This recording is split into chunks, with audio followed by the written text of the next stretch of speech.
So please do a self-introduction first. Okay. Hi, my name is Jordan. I am an experienced surrogate. I just completed the transfer for my second journey. Hopefully this one is successful. I have 2 kids of my own. I live in Texas and I am 28 years old. And I also work in the surrogacy industry. So why do you choose to be a surrogate? So I chose to be a surrogate based off of a story from a coworker actually. She was my boss and she had just come out of cancer remission. So her breast cancer was back and it had spread to her brain as well. And she had told me the story of her fertility struggle, losing multiple children, and how if she had known what her fertility story was going to be and what her health journey was going to be, that she would have made embryos to pursue the surrogacy route, but she never got the chance because of the cancer. Okay. So when you make this decision to be a surrogate, are there any objections from your family or your friends during this process? No, my family absolutely loved it. My mother has been my #1 supporter in it since day one. My kids are actually with her right now. My friends think it's great. A lot of them have said they would do it themselves if their life was a little bit different. A lot of my friends themselves struggle with infertility. It took them years to have their own kids. So they love that I'm able to do this for someone because they are hoping that they will have all of the kids that they want without ever having to go down this route.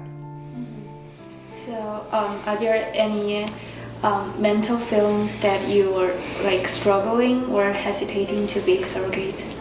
Oh no, so like I said, I am experienced, so this is my second one. I had a fantastic journey with my first. I'm still in contact with the family actually. The baby was born in October of 2022, and we're still in contact. It has been very easy to not have those feelings of, like I don't have my baby. I was able to come up with some things throughout the journey to help keep myself reminded, don't get attached, this isn't my baby. I talked to the parents a lot, which was very helpful. The parents let my children meet the baby after it was born. So I haven't really had any issues with, worrying about not having the baby with me or, thinking that my baby's out there somewhere. It doesn't feel like that at all. So this is the second chance to be a surrogate in Yes. our company. So how the case manager, how much time did they took to contact with you? So it was very quick. With the first one, I got an email within hours of sending in my application, and everything moved fairly quickly. And then with this go around, we already knew that I was going to be redoing it. So as soon as I was at the point where we knew a clinic would see me, we started everything and it moved very fast after that. So we waited till I was about 4 or 5 months postpartum, and then got moving right along. So it was very smooth, and I think some people might take medicine before they register to be a surrogate. So do you have any problems like this? No, the only thing that I have is I just have an emergency inhaler. Other than that, I take birth control as well, but I haven't had to take any medication. I have really no health issues, no pregnancy complications or anything like that. So with clinics, it's very easy for me to get approved since I don't have any big significant medical history. Okay. So after you get into our company to be a surrogate, how much time did you wait to get the pre-approval? So for me, pre-approval, the first time around, it took a couple of weeks, about 3 weeks or so. With the second time, it was quicker because I was at the same clinic with the same doctor, so they were able to just collect my new records and go over that surrogate pregnancy, which they already had my IVF records. So it was a lot quicker. I would say maybe a week and a half or 2 weeks compared to the 3 to 4 weeks of the first time. So what did you feel? And do you have any worries for the first time? No, I don't have any worries. I can't say that of my 3 pregnancies that I've had total, my surrogate pregnancy, I did feel just a little bit more uncomfortable, but that was just probably because I'm a little bit older. I had my kids pretty young, and so I'm in my later 20s now, and so that one, just a little bit more of the general uncomfortable pregnancy things you experience. I don't know that I'm really all that worried about it going into it again, just because, it's normal pregnancy things and that's what's to be expected. Delivery was fairly easy. My only thing is this time around, I would like to know ahead of time if I'm going to be asked to do a scheduled induction, because I did not know until about 3 days before my due date. And then the parents asked me, hey, can you go ahead and induce? And I'm like, oh my goodness, that's last minute. So this time, I just hope that if there is a question about an induction, I know sooner. But that's it. Everything was pretty smooth. So, what kind of test or procedure do you have for the medical test? So for medical screening, I did a saline sonohystogram or saline ultrasound. They just pretty much fill your uterus with saline and it helps expand it to get a mapping so that they can check for any scarring from your previous pregnancies. And then they did just some standard blood work and that was it. Very easy. I was in and out in less than an hour. So, are you afraid of get the blood test? No, not at all. And I have difficult veins, so it's not always fun going in. They usually have to stick me a couple of times, but I've gotten used to it. So during this process, do you, your husband, how did he feel? So I don't actually have a partner. So I just pretty much have the support of my family, which is why my kids are with my mom. I do think it is very important that if you have a partner that they are absolutely supportive. I just don't have one. Oh, what other programs did you have during the medical test? So for medical screening, aside from the ultrasound and the blood work, they also did a urine test. So of course to check for, if there's any alcohol in your system, drug use. In the blood work, I believe they test for nicotine use as well to make sure that you're not a smoker. They also can test for trace amounts to see if you are in close proximity to people often who smoke, just to make sure that you truly are in a smoke-free environment. So after you got the approval, you will start to have the matching process, right? So do you have an ideal intended parent initially? So to be honest, aside from the story from my coworker, I have a lot of family members who don't have children because they are gay, and so I got into this wanting to match with a gay intended parent. My first journey, I did not. This time I did, which was great. But I didn't really have any specifications. I was open to anybody really. Are you satisfied with your current intended parents? I definitely am. So aside from my intended parent being a single gay man, he had a difficult time in his journey. His story is a little heartbreaking to me, and so when I was given the profile, I said, absolutely, let me match. So he's been in the program for quite a while. He's been through a few surrogates who in the end decided not to match with him because he is HIV positive. And there's a lot of stigma around HIV positive people in general, and a lot of people are scared of it. However, having been a surrogate before, so I've done a lot of research, and then also working in the surrogacy industry, it's given me an opportunity to really know what goes into working with an HIV positive intended parent and the safety protocols that are taken, the FDA testing that is done, and how safe it really is. So I had no worries going into it. So do you have frequent conversation with intended parents? Oh yes, so we actually have a WeChat group set up. It allows us to communicate very easily. He does live here in the United States, but he does speak very well English, but he is Chinese, and Chinese is his primary language. So WeChat has just made it a lot easier for us to communicate because it does all the translating for us. So every day when I take my medication, I send him a picture of the medications that I'm taking for the day. He was actually at my transfer with me yesterday. So we talked before that, just confirming time and plans and all of that. So we do talk every day. So do you have online meetings for a month? Just to enhance your relationship? Not yet. I feel like we will probably do some video calls and such. Once I am confirmed to be pregnant, I would definitely like for him to be able to video call into maybe some ultrasounds, or the big anatomy scans and things like that. So that I am very hopeful for. But as of now, our primary video has been when we met, and then I met him again in person for transfer. So for the legal process, do you have any problems during this procedure? I did not. So my lawyer was fantastic. He is actually, I've met him a number of times. He works for Surrogates Corner and he is just amazing. He was very on top of everything. We already kind of knew what to expect going in because I have done, a contract previously.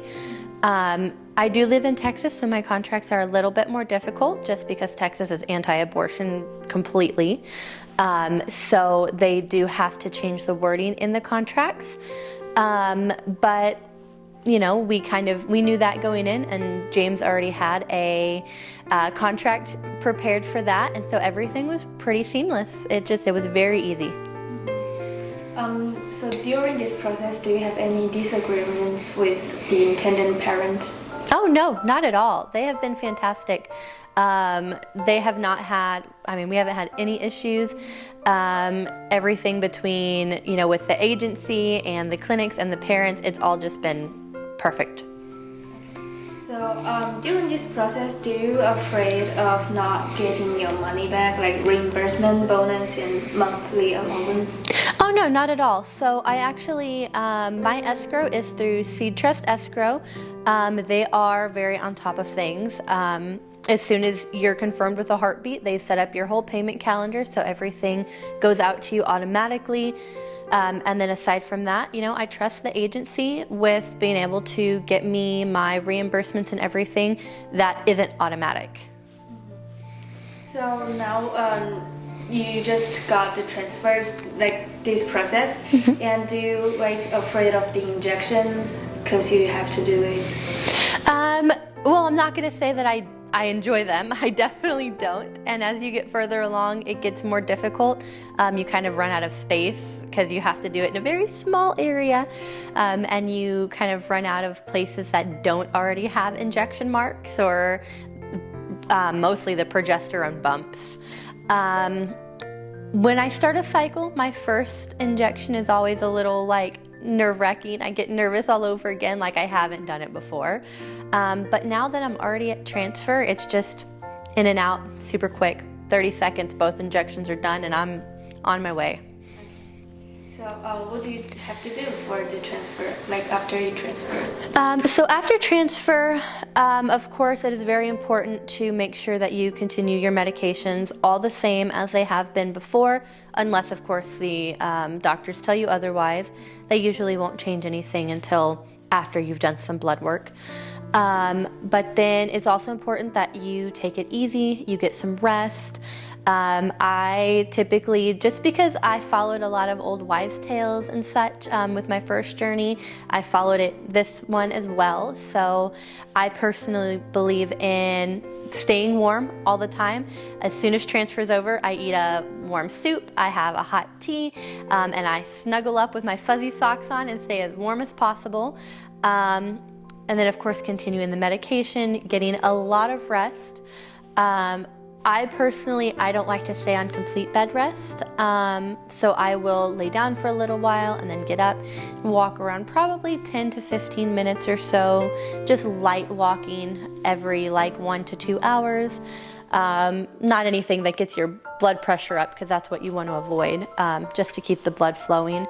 And I do that for usually the first 2 days. And then I fly back home and I kind of just resume things as normal, just no lifting, no running, moderate walking exercise, things like that. So, what did you do? What did you do to remind yourself to take those medicines? So I have alarms set in my phone. So every morning it reminds me, so I'll typically get up and take my kids to school, and then I'll come home and I'll do the injection. The alarm will usually tell me right at about 8:30. At some point it kind of just becomes a habit. So I don't even really need the alarms anymore. It's just like, okay, now I know, school drop off, get home, injection. And eventually, you just forget there's anything else. And when you stop, with my last journey, it was like, okay, I'm so ready to stop the injections because I'm tired of doing them. But then you stop and you're like, I feel like I'm missing something today. What did I not do? So, did the agency remind you to do the medicine? Yes. So the agency is very good about making sure to remind about the injections. They send the screenshots of the emails from the clinic if there's any changes of all the results, just the general updates. And then they do have somebody who can kind of walk you through how to do all the medications. And then they also will, of course, let you know every single time you need to change. If you need, let's say you're going from just doing estrogen and it's time to add in the progesterone. Do you need us to do like a video chat with you to explain to you how to do it? Or, would you like some little tips on how to make it easier? Because progesterone is the not fun one, I can say for sure. So do you feel like during this process, do you feel you're limited, or like you feel uncomfortable with these their actions? No, I think it's great to have somebody to remind you, even though I set my alarms, not everybody does. And so I think it's great to have that backup. And then also, you never know. I have 2 different email accounts, so sometimes I miss emails. So it's nice to have somebody who can send me the screenshots of the emails to make sure I didn't miss them, and just give me a gentle reminder of, hey, I didn't see you sent your medication picture in the WeChat. Did you do your injection? And if you did, please go ahead and send the picture. So for the transfer process, how long it took? Finish all the transfer was very, very quick. So I want to say that I was in the transfer room maybe 30 minutes. And most of that time was spent waiting for the doctor to get in there. From the time the doctor came in to the time that the doctor left, he was in there maybe 8 minutes. Super, super quick. And then I just waited for another about 5 minutes, and then I was ready to get dressed and be on my way. It was super quick. Did it hurt? Not at all. No. It feels just like you're going in for a PAP. And now this time, this I can say was new. It was the first time I've ever been turned upside down for my transfer. That was a little fun, but there's no pain at all. It does get a little uncomfortable because they want you to have a full bladder, so you're sitting there doing a little potty dance and just waiting to be able to get up and go to the bathroom, but that's the most uncomfortable it is. How did you feel about the doctors? The doctors are great. So my doctor is fantastic. My nurses are super responsive. I mean, I can get messages from them as early as 8 o'clock all the way to, I think I've talked to one of them at 1:30 in the morning. So I can almost contact someone at all hours. They are wonderful. So after you got transferred, did you have like any bed rest? Yes. So this doctor doesn't say that you have to do complete bed rest. They do ask that you just take it easy and you do rest a bit. I prefer to try to do moderate bed rest just because I'm one of those people who, if I'm up and about, I tend to do too much. So I feel like just laying down is the best option for me. So I did for a little bit. I'm still on a modified bed rest right now because the transfer was yesterday. So right now it's just, getting up, walking around the house. I'm not lifting. I'm not, doing anything strenuous. I haven't left the house at all. So just kind of modified bed rest. So do you think this process is boring? Boring? Oh, no. So there can be a lot of wait time when you're waiting for, like, after matching and you're having your records looked at. There's some wait time when you're waiting for the lawyer to reach out to you. There's some wait time. For me, it wasn't boring. For me, it was a little nerve-wracking. Like, I was checking my email constantly, like, I want an update. But, you almost have to just remember, you're not the only surrogate. So you have to just kind of wait. And some clinics are busier than others, some doctors are busier than others, and as long as you have the understanding that there's going to be some wait time and you may not always get a response exactly when you want it, then it's no big deal. And do you think the bed rest, this period is boring because you cannot go out or do whatever things you want? Oh goodness, no. I am a mom of 2. They're 9 and 6. So I am happy as can be having some quiet bed rest alone time. It is the only quiet alone time that I get. So I don't mind it at all. So how will you explain to your children about this? Why mom is taking another pregnancy, but we cannot have a sister or brother? My children were actually with me through my last one, and they did fantastic with their understanding. They're a little bit older now, so my kids were 5 and 7 when the other baby was born. And they did very, very well with it. My daughter's main concern was, when is mommy not going to be pregnant so I can jump on her again? They didn't mind whatsoever, and my kids are very much like, we don't want a baby in the house. So we're happy for you to do this and not come home with a baby. I just tell them, it's not our baby. I'm doing this to help somebody else have a baby. It's not a baby that is related to us at all.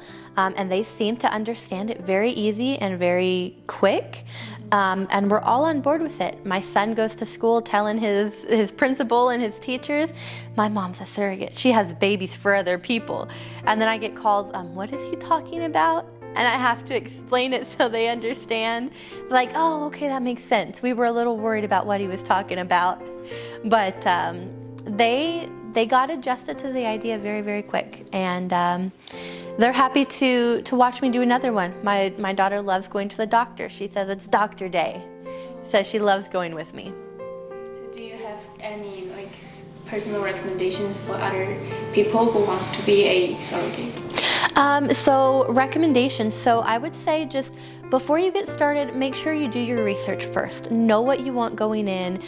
It'll make things go a lot smoother. What your non-negotiables are, as far as, whether it be compensation or intended parents, based off your beliefs. But also be open-minded, because while you may be anti-abortion, are you anti-abortion if the baby's not going to live? You need to be able to understand, why questions are worded the way they are in the surrogacy world, without being like, oh, that's completely against my beliefs. But, it's not your baby. So you have to be understanding of other people's beliefs as well. So research and being understanding and open-minded is really my biggest recommendations. And then just be willing to ask any question, or, be willing to be open with every question that is asked.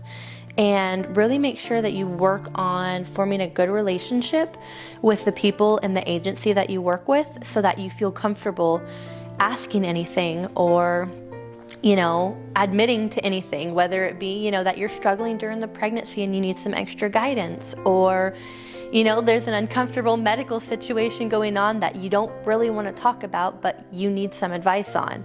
Just be comfortable with who you're going to be spending the next 12 to 18 months talking to.